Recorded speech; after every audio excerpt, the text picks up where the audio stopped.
Hi everyone and welcome to Homerino Collectibles, where today we're going to be taking a look at the Marvel Legends Hulkbuster Build-A-Figure. Now this is a pretty awesome Build-A-Figure, especially for recent Marvel Legends.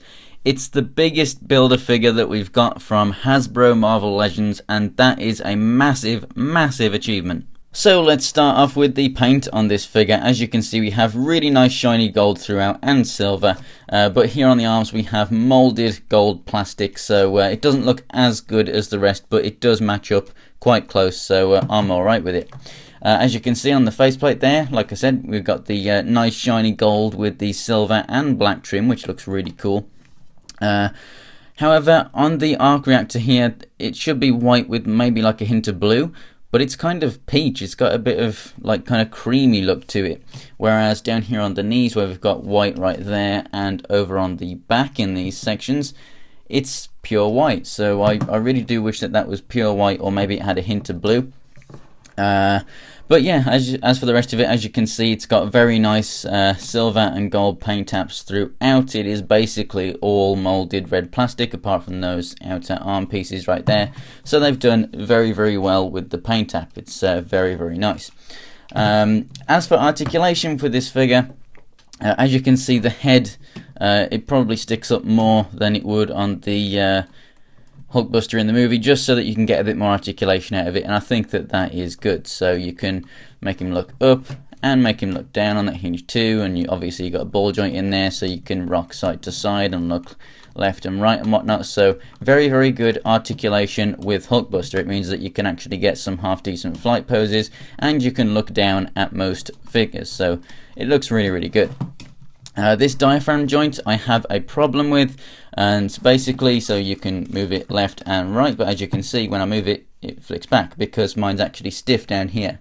It moves up and down on that joint as well, and side to side. So now I'm just going to show you something when I was putting it together when I had it open, just to show you how that joint works inside.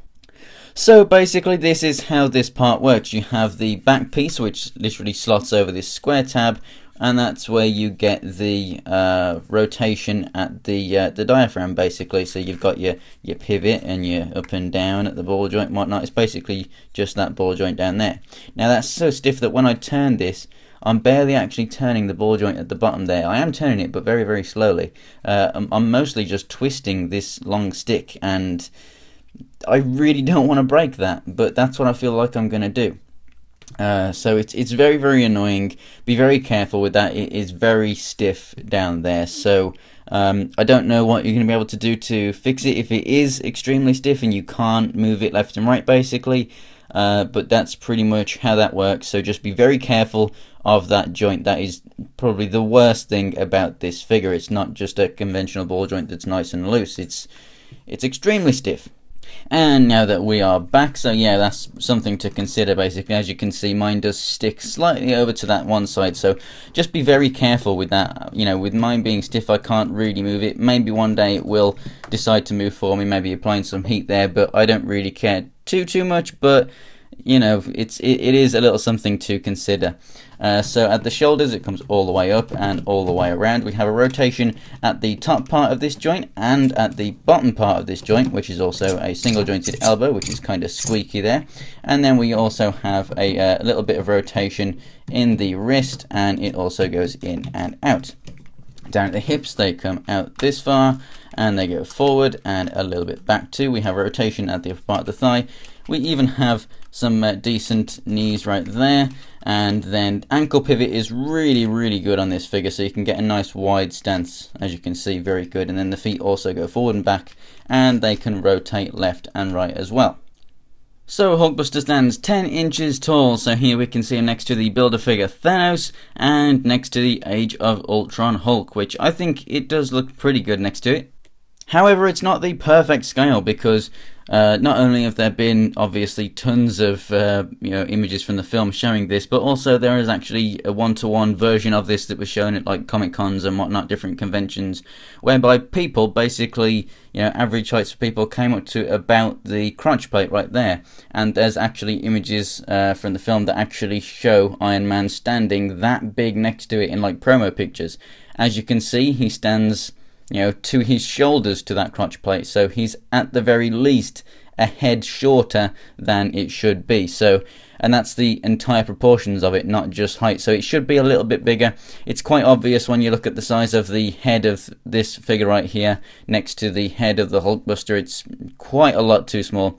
So fair enough if they're trying to fit everything in the package and they're working with a certain budget and whatnot, but you know, we have got a big Build-A-Figure and I'm happy with that, but it should have been a little bit bigger to actually be movie accurate next to all these other figures. So with all that in mind, it does look really cool, and you know, even though it is a tiny little bit smaller, that doesn't really matter. I'm just saying, you know, for accuracy's sake, you know, I'm just bringing that point up.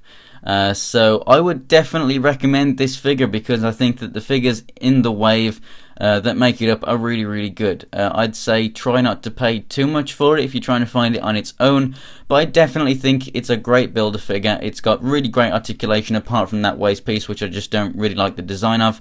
Like the articulation that comes out of it is really good if you can actually get it to move, which I can't on mine. Compared to previous Build-A-Figures, it's obviously a godsend to finally have something a little bit bigger. And I hope that we keep getting things about this size, you know, for some time to come. But I really do hope that they kind of get out of the mentality of, oh, we can only sell what we can fit in the box. For example, not giving us a bike with Ghost Rider. I mean, I think it is kind of hilarious that they say that they're working with a certain budget when they work for Hasbro, you know? I mean, Hasbro certainly can give these figures a bit more time and attention. Just give them a little bit more money, because if you think about it, a lot of those, you know, Age of Ultron figures that came out for the film that barely have any paint on them, they just have like 4 or 5 pieces of articulation. You know, I just can't really see anyone actually buying that stuff for their kids. But I can see them buying things like Marvel Legends and stuff because they are getting more out there now in stores. So I definitely think they need to spend a bit more time and attention on a lot of Marvel Legends figures, but this is a really, really good step forward. So thanks for watching, guys. If you want to check out more pictures of this figure and also other things from the wave and other things from my collection, go ahead and follow me on Instagram and Twitter. It's Homerino123 for both, and links are in the description below.